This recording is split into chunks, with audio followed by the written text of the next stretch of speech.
Graças a Deus, amém? Eu queria nessa noite trazer para você uma palavra que o Espírito Santo colocou no meu coração, e eu sei que vai servir para algumas pessoas aqui. Todas as vezes que você vier na igreja e você prestar bastante atenção na palavra, ela sempre vai liberar um destino para você.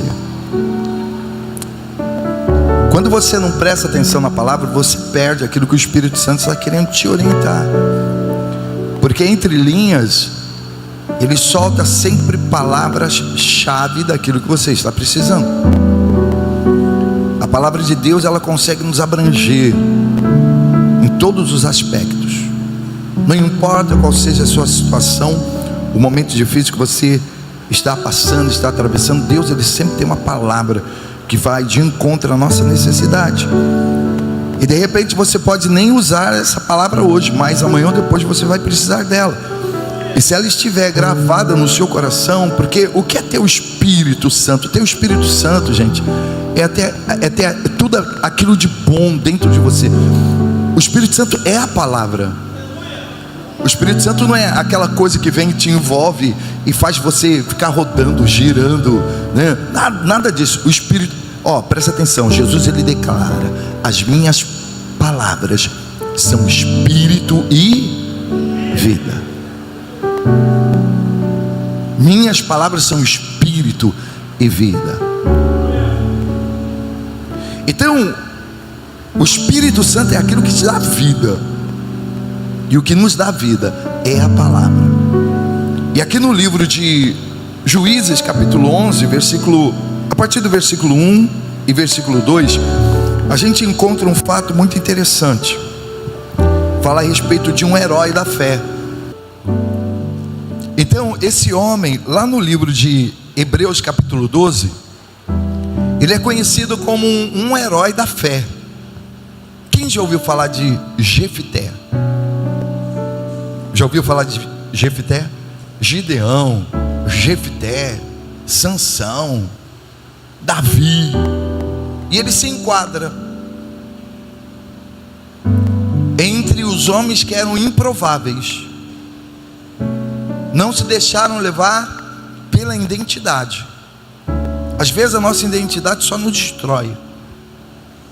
Aquilo que as pessoas acham, aquilo que as pessoas pensam, só nos leva à destruição.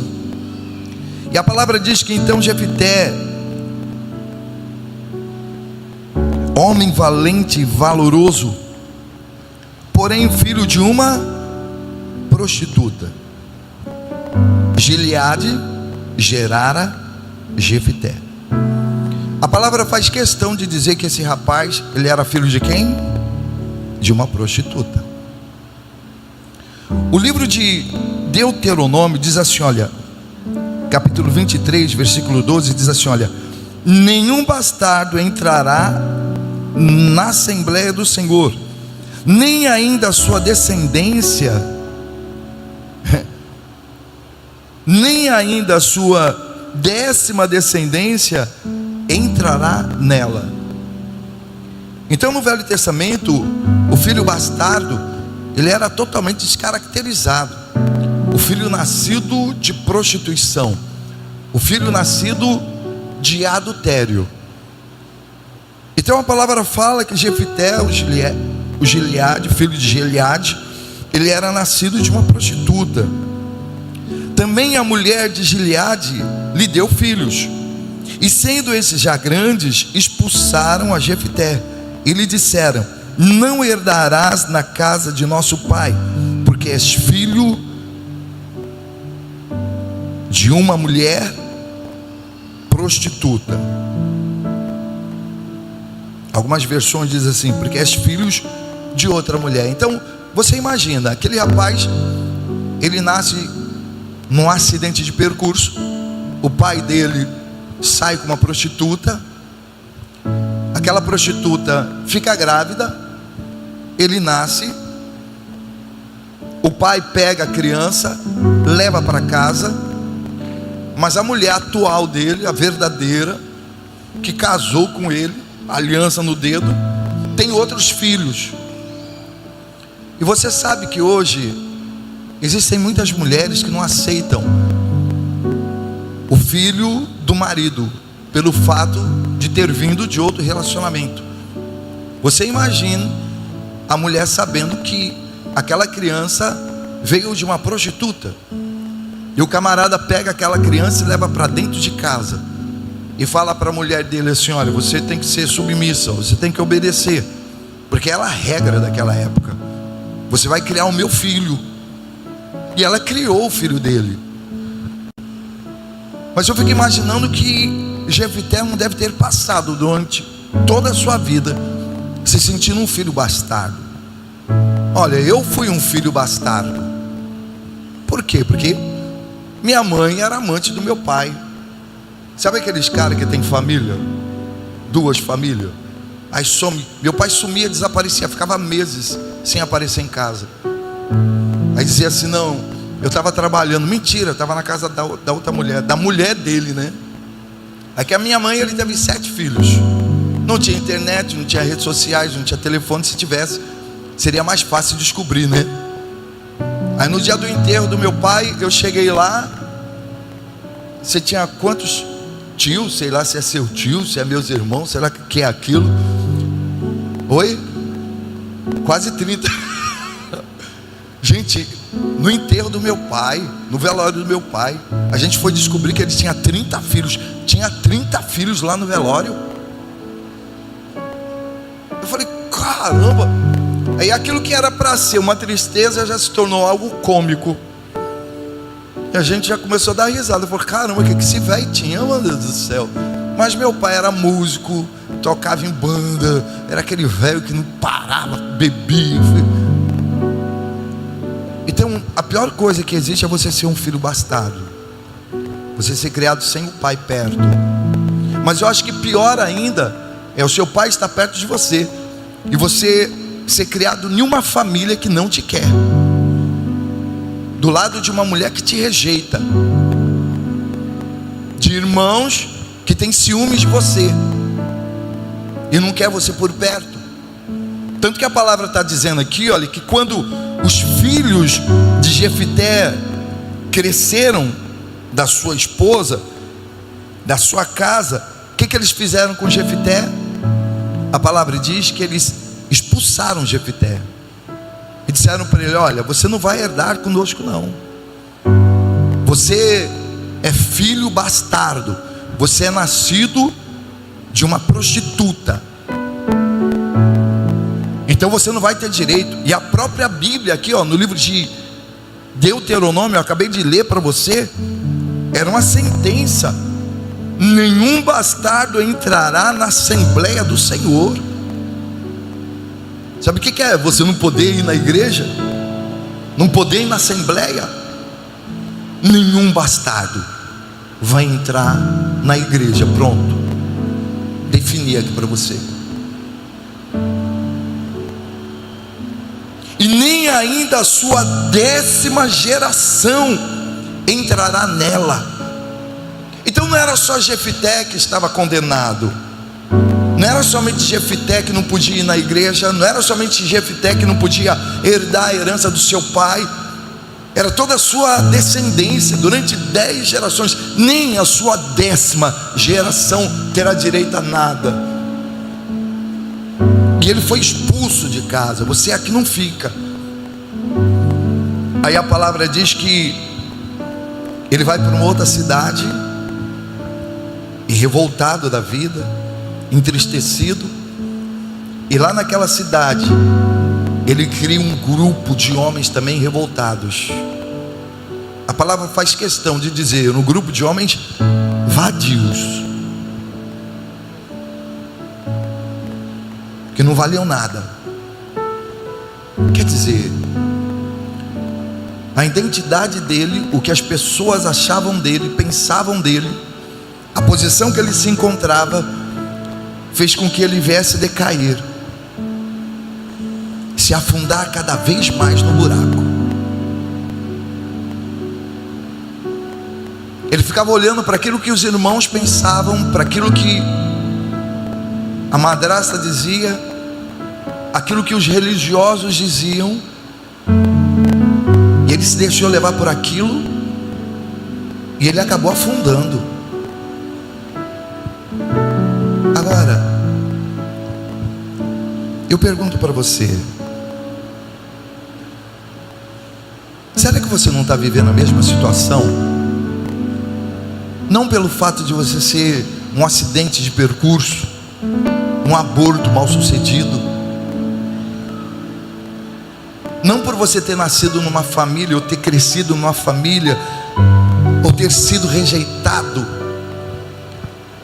mas por você levar em conta muito aquilo que as pessoas falam de você, pensam ao seu respeito. Porque assim como Jefité, ele se definhou durante um tempo, muitas pessoas hoje se definham pelas suas origens, pela maldição que elas carregam, pelo fato dos pais terem errado. Elas ficam achando ou pensando aquilo que as pessoas acham ou pensam delas. Então elas vão se apequenando. Não é porque as pessoas dizem que você não tem condições que você vai aceitar e vai dizer: não, realmente eu não tenho condições. Veja, o que falta em você, olha para mim, o que falta em você não te faz falta. Repete comigo: o que falta em mim não me faz falta. Por quê, bispo? Porque Deus, ele não erra.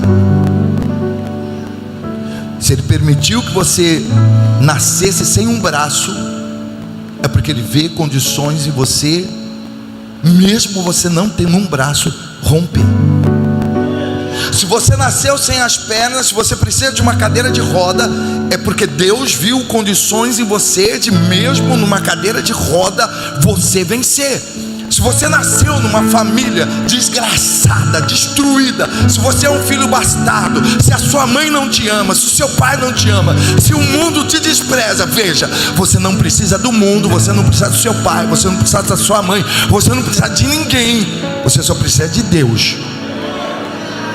Por quê? Porque às vezes o mundo, ele tenta nos fazer se sentir culpados, ou fazer com que a gente sinta que a gente não está crescendo, porque a gente não tem isso, não tem aquilo outro. Mas quando você tem Deus, a única coisa que você precisa para vencer é a presença.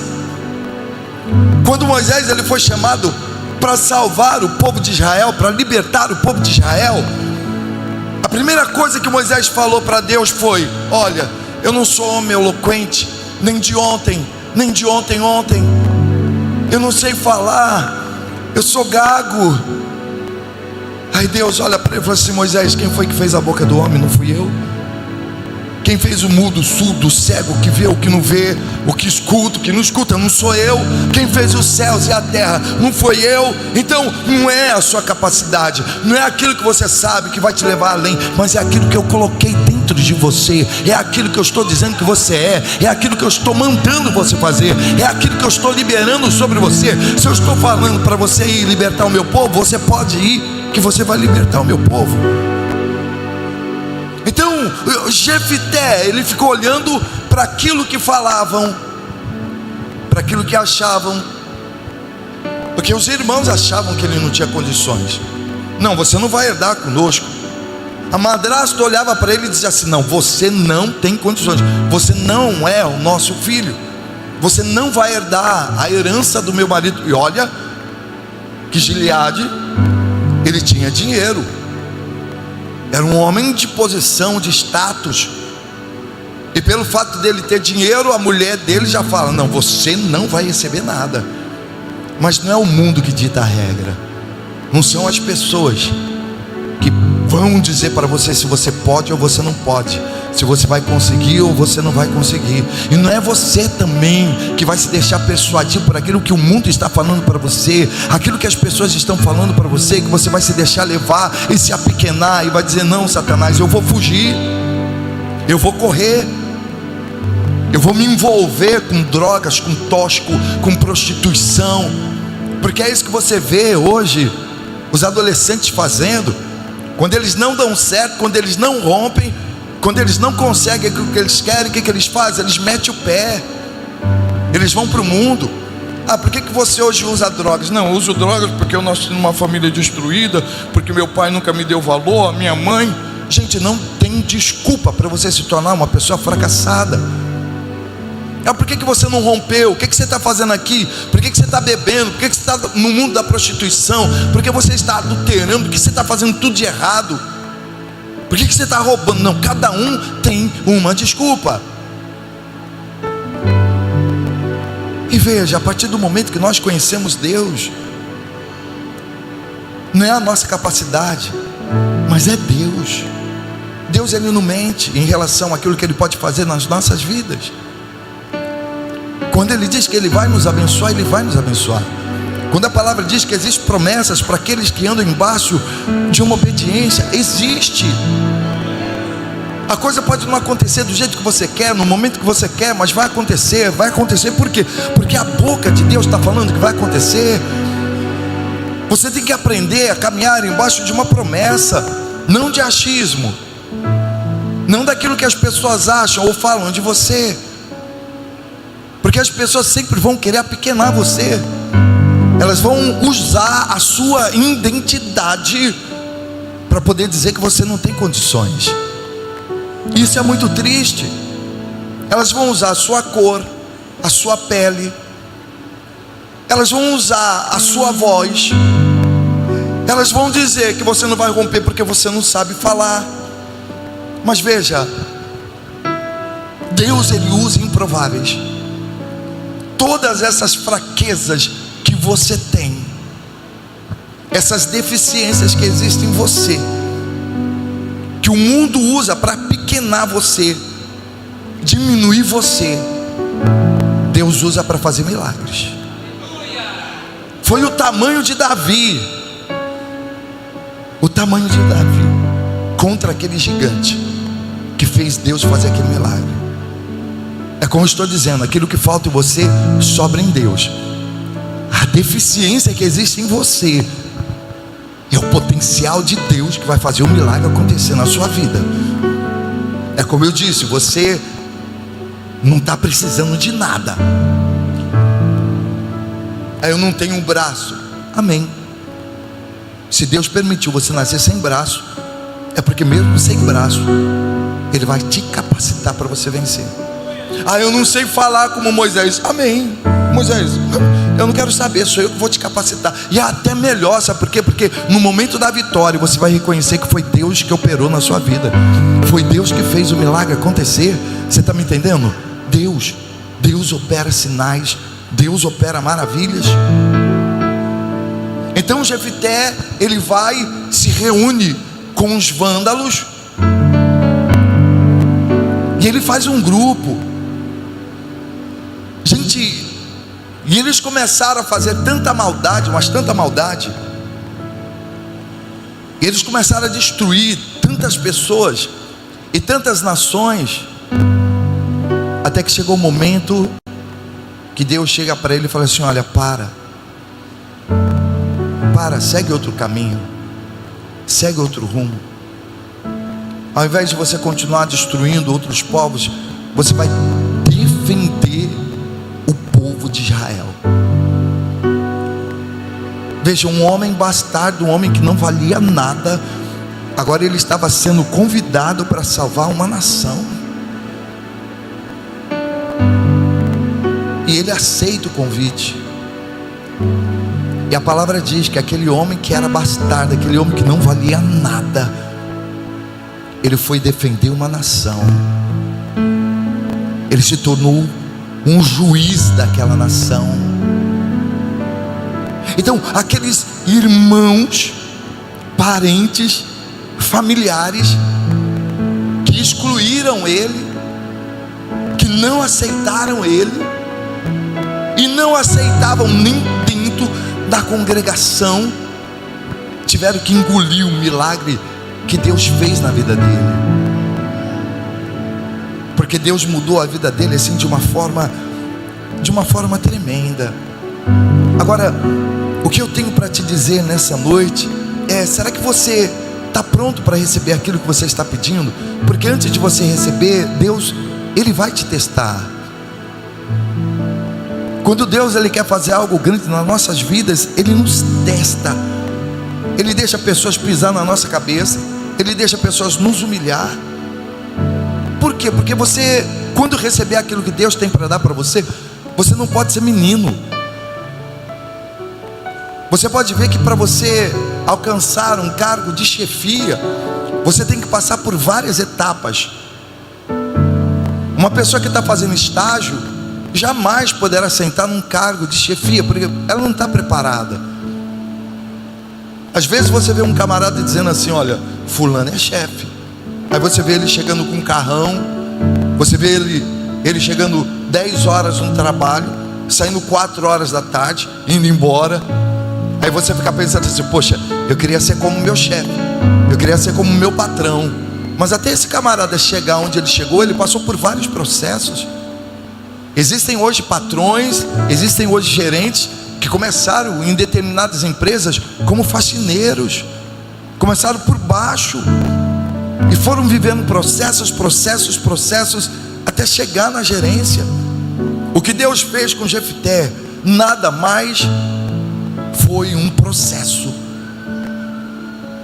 E a história dele está registrada na Bíblia, e todas as histórias são registradas para você ver que para Deus não haverá impossível em todas as suas promessas. Você pode ser quem for, você pode ter nascido no lugar que for, você pode ter sido desprezado, humilhado, pisado, muito pode ter te abandonado, te esquecido, te rejeitado, até a sua mãe pode ter te rejeitado, mas todavia, se a tua mãe te rejeitar, todavia eu, Senhor, não te rejeitarei. A única coisa que tem que entrar dentro de você é: Deus, Ele tem propósitos na minha vida. Ninguém vem a esse mundo sem propósito. Ninguém vem sem destino. Ninguém vem sem rumo, sem direção. Cada um de nós aqui, fomos projetados, arquitetados, feituras de Deus para ocupar um determinado lugar nesse universo. Eu não sei o que Deus quer fazer através da sua vida, mas pode ter certeza que Ele não vai fazer a menos do que aquilo que Ele pode fazer. Ele quer fazer coisas grandes. Se você se sente pequeno, insignificante, você nunca vai romper. Então Deus, Ele pega aquele cara que a mãe, de repente prostituta, não quis, que o pai criou junto com os outros irmãos, mas os irmãos que não quiseram, a madrasta que não quis, expulsou ele. Enquanto ele estava magoadinho, machucadinho, porque o mundo tinha ferido ele. Veja, o mundo sempre vai te ferir.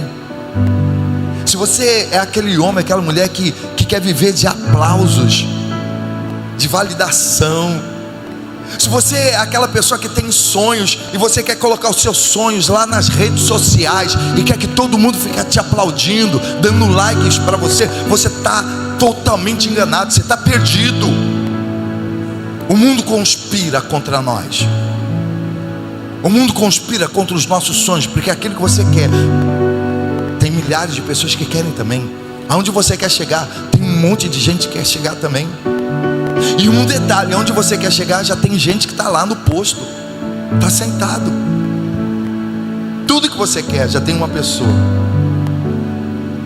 Mas é como a palavra diz: o reino dos céus é tomado por esforços. E quem se esforça, ou seja, quem permanece na presença, se apodera dele. Então, enquanto Jefté estava revoltado com o mundo, revoltado com o pai, revoltado com a mãe, revoltado com aquilo que fizeram com ele lá atrás, se sentindo vítima, se vitimizando, vítima da sociedade. Hoje a cultura que existe é essa: não, você é vítima da sociedade. Se você é traficante, não, o traficante é vítima do usuário. Não, meu, para. Então é cada absurdo que você escuta que você fica impactado. E eu digo para você: se você ficar se vitimizando porque achar condições em você, você não vai achar. Você vai olhar ao seu redor, você não vai ver uma saída, não vai ver uma porta.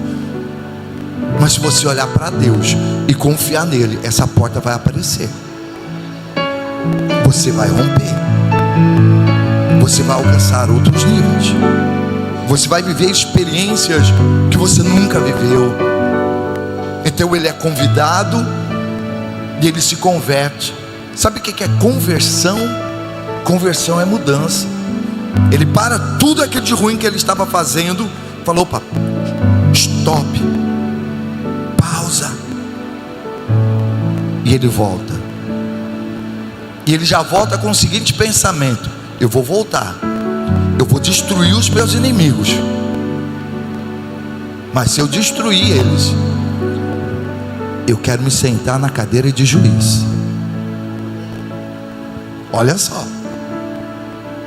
Aí, como eles estavam precisando de alguém para defender a cidade, não quiseram saber se ele era bastardo, não quiseram saber se ele era alto, baixo, pequeno, não quiseram saber do passado dele, nem do passado dele, que ele havia se tornado um homem violento, um homem agressivo, que ele tinha partido junto com vândalos para roubar, lesar, destruir. Eles não quiseram nem saber. Deus não quer saber do seu passado, Deus não quer saber da sua história, Deus não quer saber dos seus pecados, Deus não quer saber dos seus fracassos, dos seus erros, das suas derrotas. Deus, ele só quer saber do seu posicionamento. E se você nessa noite quiser mudar de rumo, mudar de direção, e disser para você mesmo no seu coração: eu vou dar a volta por cima, eu vou romper, eu vou vencer, não importa o lugar que eu nasci, não importa a cidade que eu nasci, não importa aquilo que eu vivi no passado, não importa as decepções, as frustrações, as traições, as perseguições, o que eu quero é romper, e eu vou romper em nome de Jesus. E eu tenho certeza que o Espírito Santo vai fazer você romper e viver novidade de vida, porque Deus, ele está querendo fazer algo novo na sua vida. Deus está querendo fazer algo novo nessa igreja, nessa cidade. Deus está querendo ver testemunho, pessoas posicionadas que venham clamar o nome dele, que venham invocar o nome dele, mas vão dizer também: olha, realmente só Jesus Cristo é o Senhor. Por quê? Porque eu andei nos caminhos dele, eu fiz a vontade dele e ele mudou minha história. É como a gente sempre diz: você é o stop. Em você acaba toda a decepção.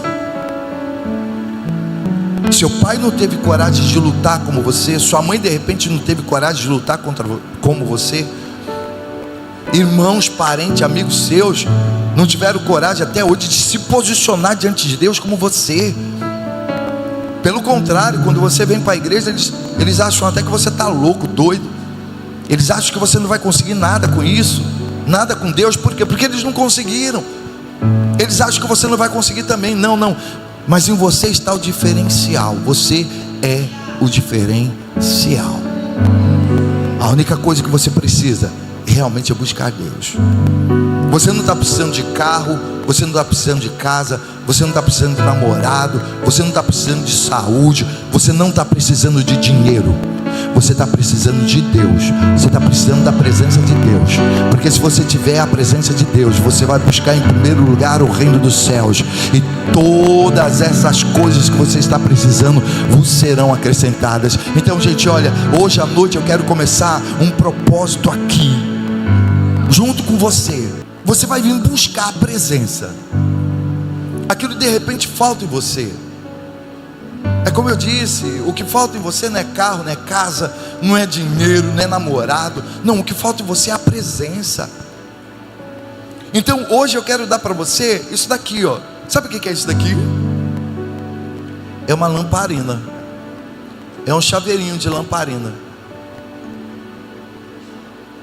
Isso daqui está representando a vida de muitas pessoas. Não brilham mais, não refletem mais a luz de Deus, não sente mais alegria no louvor, a palavra já não queima mais o coração da pessoa.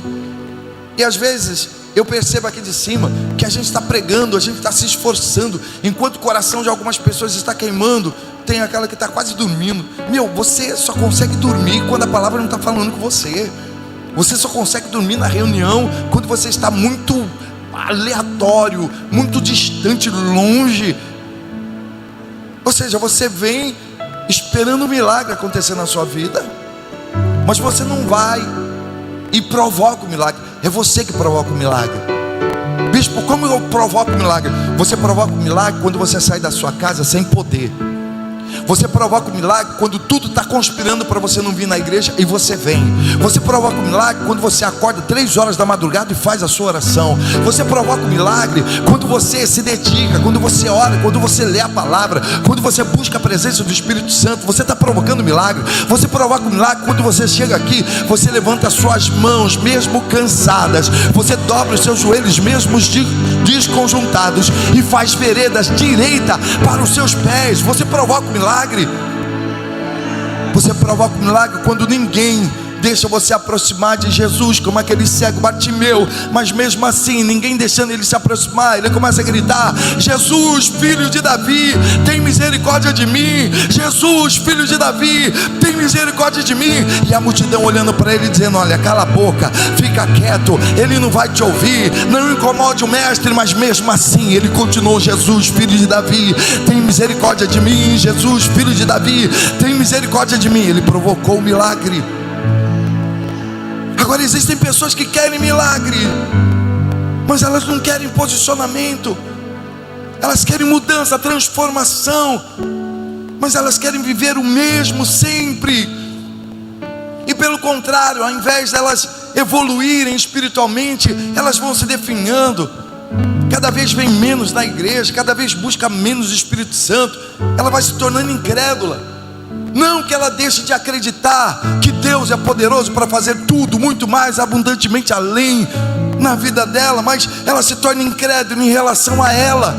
Ela começa a achar que ela não vai receber, que ela não vai ser abençoada, que Deus não vai fazer na vida dela. Ela sabe que Deus cura, ela sabe que Deus liberta, ela sabe que Deus abre portas, ela sabe que Deus libera destino, mas ela não acredita que aquilo vai acontecer na vida dela. Esse é o pior incrédulo, é aquele que está dentro da igreja, sabe que Deus faz, está perto do milagre, mas não acredita que o milagre vai acontecer na vida dele. Por quê, bispo? Porque se você acreditasse que o milagre vai acontecer na sua vida, você estaria aos pés do Senhor ali, incomodando, de manhã, de tarde, de noite, pedindo para Ele: julga a minha causa, salva a minha família, salva o meu casamento, salva a minha empresa, salva o meu filho que está lá no hospital, salva o meu filho que está no mundo do tóxico, do crime, das drogas.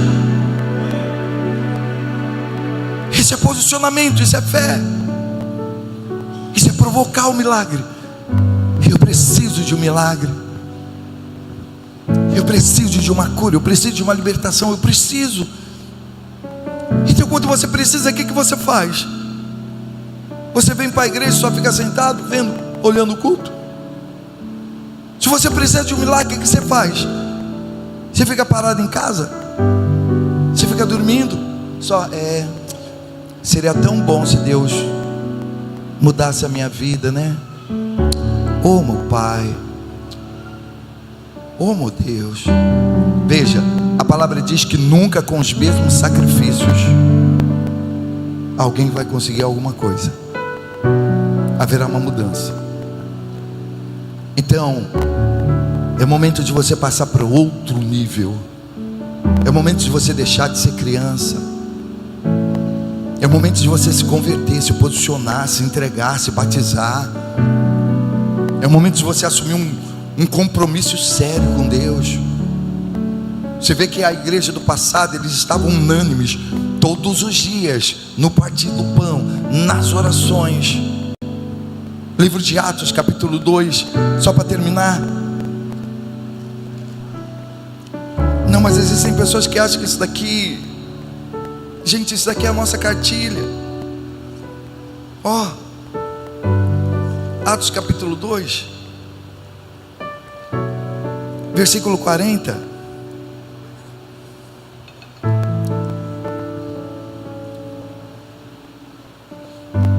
Diz assim: olha, e com muitas outras palavras isso testificava e os exortava, dizendo: salvai-vos dessa geração perversa. Se salve dessa geração perversa.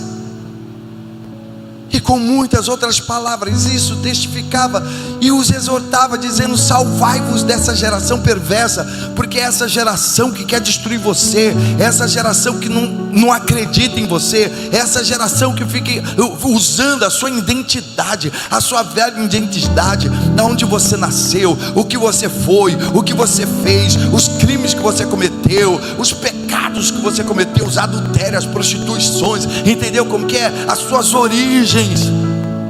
Então foge dessa geração perversa, foge do conselho dos ímpios, dos pecadores, saia da roda dos escarnecedores que usam a sua identidade para você não tem herança,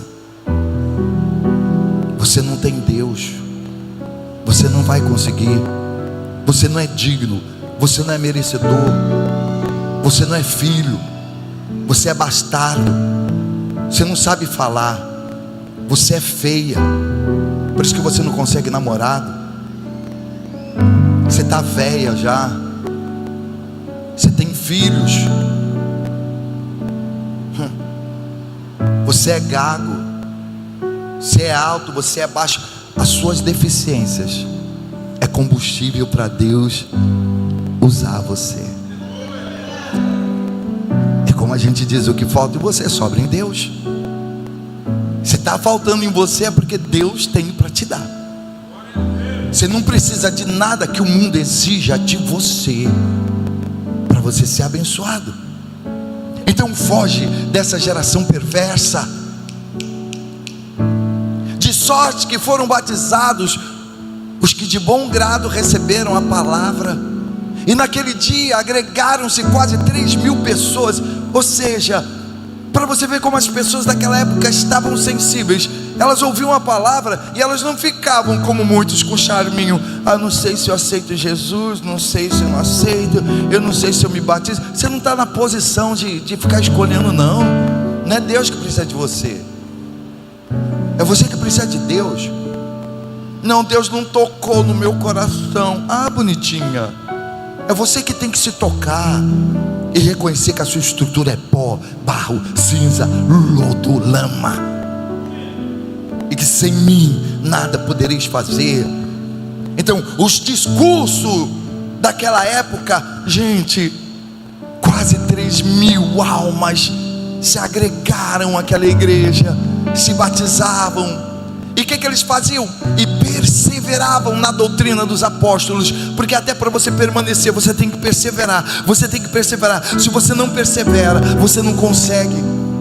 Qualquer coisa te tira do foco, qualquer coisa te tira dos caminhos, qualquer coisa te faz faltar. É uma dor de barriga, é uma dorzinha de garganta. Eu vou ser sincero com pastores aqui, pastores de água. De vez em quando eu fico, sabe, angustiado quando um pastor liga para mim: bispo, eu não fui porque, sabe, me deu uma dor de garganta. Ah, meu Deus do céu, de vez em quando eu estou aqui morrendo, feito cirurgia, com os buchos todos de fora, cheio de costura. Eu estou aqui, sabe por quê? Porque eu amo Deus, eu amo esse lugar.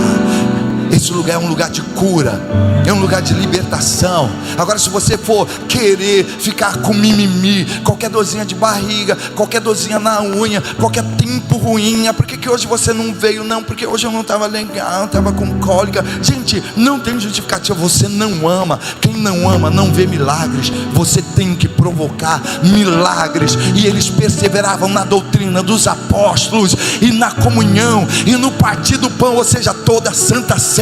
Eles estavam ali. Domingo agora nós fizemos Santa Ceia. Nossa, faltou tanta gente, faltou obreiro, faltou voluntário, faltou tanta gente. Sabe por quê? Porque a Santa Ceia não é mais importante. Ah, bispo, mas é dia das mães. E daí? Trazer a sua mãe. A gente não deu um monte de presente para as mães? Ou então ia ver a sua mãe de manhã. É que nem quando é dia de votar.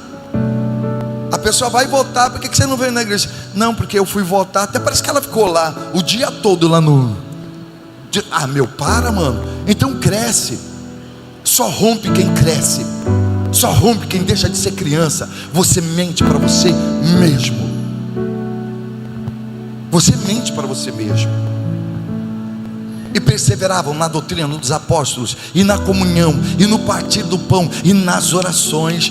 Todo dia, 11 horas da noite, o Joe está orando. Todo dia, 6:30 da manhã, eu estou orando lá no YouTube. Você vai fazer o seguinte: você vai entrar, vai ligar sua televisão lá no canal, deixa eu lá falando, vai lavar sua louça, deixa a voz de Deus entrando na sua casa, mesmo que você não pare lá e fique assim, fissurado, olhando na televisão. Porque eu já falei para o Joe, eu nem vou aparecer, eu vou colocar só uma imagem minha lá, congelada, e vou colocar louvor e vou ficar falando para as pessoas não ter desculpa: eu não assisti. Não, você não precisa ficar assistindo, você só vai ficar ouvindo. Aí você vai lá, vai levantar, vai escovar os seus dentes, vai tomar o seu café, vai arrumar a sua casa, e a voz de Deus comendo solto dentro da sua casa, entrando no quarto, entrando na sala, entrando na cozinha, entrando no banheiro, e sem você perceber, tocando no coração do seu marido, tocando no coração dos seus filhos, lá onde você trabalha, na empresa, no escritório, no seu salão de beleza, ali no seu comércio. Deixa a televisão lá ligada, deixa o louvor entrar. Você vai ver como o seu dia vai ser um dia mais abençoado, porque você vai começar na presença de Deus. Aí tem gente que quer que o dia seja um dia abençoado, mas já começa falando palavrões, empurrado, já começa ligando lá nos noticiários, só vê desgraça, praga, peste, maldição, já lá direto com a carona lá, cheia de remela lá nas redes sociais, querendo ver as fotos para ver quantos likes deram, os comentários. Para com isso, mano. Então eles perseveravam na doutrina dos apóstolos, na comunhão, no partir do pão e nas orações, e que mais? Em cada alma havia temor, e muitas maravilhas e sinais se fazia pelos apóstolos. Muitas maravilhas e sinais eram feitos pelos apóstolos. Você quer ver maravilhas, sinais e prodígios acontecer na sua vida? Esteja perto, esteja junto, caminha conosco no partir do pão, nas orações, na súplica, nos clamores. Você não vai perder nada, você só tem a ganhar. Através disso, Deus ele vai fazer milagres e maravilhas e sinais acontecer na sua vida. Agora, pessoas que estão longe, elas não vão ver nada, são meros espectadores, clientes. Então eu vou dar essa lâmpada para você, e hoje nós vamos colocar um pouquinho de azeite nela. Não é azeite puro, porque isso daqui é acrílico e quebra, mas nós vamos dar um pouquinho de azeite para você hoje. Até o final desse mês essa lâmpada tem que estar cheia, porque cada dia que você vier eu vou colocar um pouquinho. É um pouquinho só que eu vou colocar. A palavra diz que eram 10 virgens, 5 loucas e 5 prudentes. As loucas, cada uma tinha uma lâmpada, mas as lâmpadas das loucas só vivia assim, vazia. De repente a sua vida está assim também, vazia. Você só murmura, você só reclama, você fala mal de tudo e de todos, você se vitimiza, fica com mimimi. Sua vida não rompe, sua vida não vai, porque a sua lâmpada está assim, vazia. Você vai encher essa lâmpada até o final desse mês. Hoje eu vou te dar um pouquinho, sexta-feira você vai vir buscar mais um pouquinho, domingo você vai vir buscar mais um pouquinho, na outra quarta-feira você vai vir buscar mais um pouquinho. Aí por aí você vai ver como que está o seu relacionamento com Deus, porque todas as vezes que você pegar essa lâmpada, você vai... E não adianta você falsificar. Como assim, bispo? Não adianta você chegar e querer me enganar. Aí você chega lá na sua casa, coloca azeite, óleo, aí enche, aí chega aqui na igreja com a sua lâmpada cheia, mas é fake, é mentira sua. Através dessa lâmpada você vai ver como está sendo o seu relacionamento com Deus. Quando você olhar assim, ver ela vazia, ou ver ela pela metade, você vai dizer assim: minha vida está um fracasso, Eu não estou rompendo, sabe por quê? Porque eu não estou conseguindo encher minha lâmpada. É muita desculpa, é muita falta. Está faltando mais a presença aqui, ó. Em nome de Jesus. Então, os voluntários vão passar e vão dar uma lâmpada dessa daqui para cada um. Olha para mim. Se você quiser jogar fora, você joga. Se você quiser usar isso daqui como um amuleto, usa. Ah, eu vou levar para casa porque é bonitinho. Isso daqui está representando a sua vida espiritual. Amanhã ou depois, se a sua vida tiver um fracasso, você vai olhar e você vai dizer: eu sei porque minha... Aliás, todas as pessoas que vierem reclamar comigo, eu vou olhar e vou dizer: cadê sua lâmpada? Deixa eu ver sua lâmpada. Ai, bispo, eu esqueci em casa. Mentira, porque está vazia. Cadê sua lâmpada? Deixa eu ver como que está a sua lâmpada. Aliás, eu nem preciso fazer isso, você mesmo. Ah, meu pai, eu estou com tanto problema, minha vida está tão amarrada. Deixa eu pegar minha lâmpada aqui para... A primeira coisa que o Espírito Santo vai dizer é: eu preciso buscar mais a Deus. Eu preciso buscar mais a Deus para ser uma bênção que se prolongue hoje aos meus. Eu preciso buscar mais a Deus. Repete comigo. Eu preciso buscar mais a Deus. Eu preciso buscar mais a Deus para ser uma bênção e se prolongue hoje as meus. Eu preciso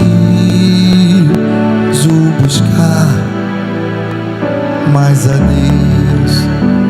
Então não é só reclamar. Reclamar é fácil, murmurar é fácil. O difícil é buscar a presença. Vamos ficar de pé. Eu só queria dizer que nós vamos realizar o batismo nas águas. Bispo, eu não quero participar. Eu quero deixar minhas lâmpadas vazias. Aí deixa a lâmpada aí em cima da cadeira, disfarçadamente assim. A gente vai dar para quem quer, né, gente? Mas por aqui você vai ver o termômetro da sua fé. Hoje nós vamos já colocar um pouquinho de azeite. Você já vai sair daqui com um pouquinho. Você veio hoje, então você vai receber um pouquinho.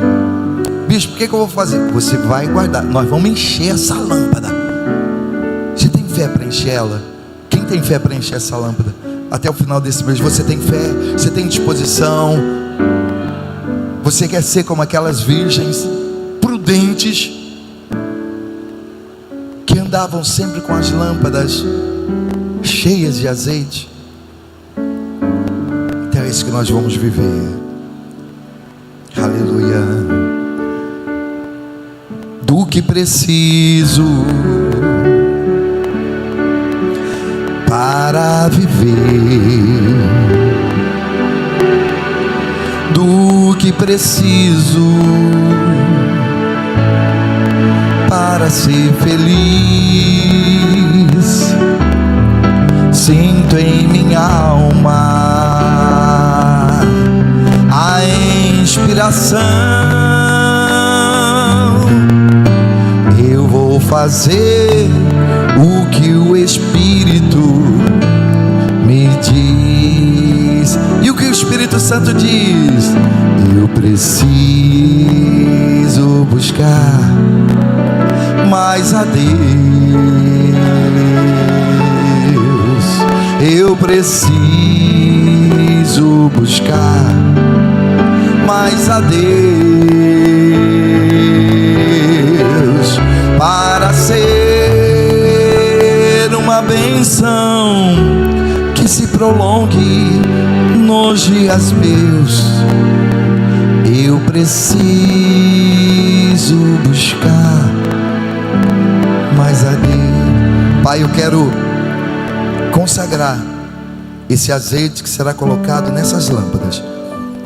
Esse azeite representa a chama do Teu Espírito Santo, a presença do Teu Espírito Santo, que irá incendiar cada coração. Na medida que esse homem for enchendo essa lâmpada, Pai, ele vai sentir que o Espírito Santo vai estar enchendo a vida dele também, não pelo fato da lâmpada estar sendo cheia, mas pelo fato dele estar despertando para buscar, para orar, para caminhar junto, no partir do pão, nas orações. Ele vai sentir que a vida dele vai se tornar uma vida mais abençoada, pelo fato dele estar perto de Ti, porque realmente o que falta em nós está sobrando em Ti, está escorrendo no Senhor. O que falta em nós é Te buscar mais, é orar mais, é se entregar, é mergulhar nas águas do Espírito e deixar o Senhor trabalhar nas nossas vidas. Então que o Senhor te abençoe e te guarde, o Senhor levante a luz do seu rosto sobre ti, o Senhor tenha misericórdia de ti, que o Senhor sobre ti levante o teu rosto e lhe dê a paz, não somente hoje, mas amanhã e para todo sempre. E que todos digam assim seja.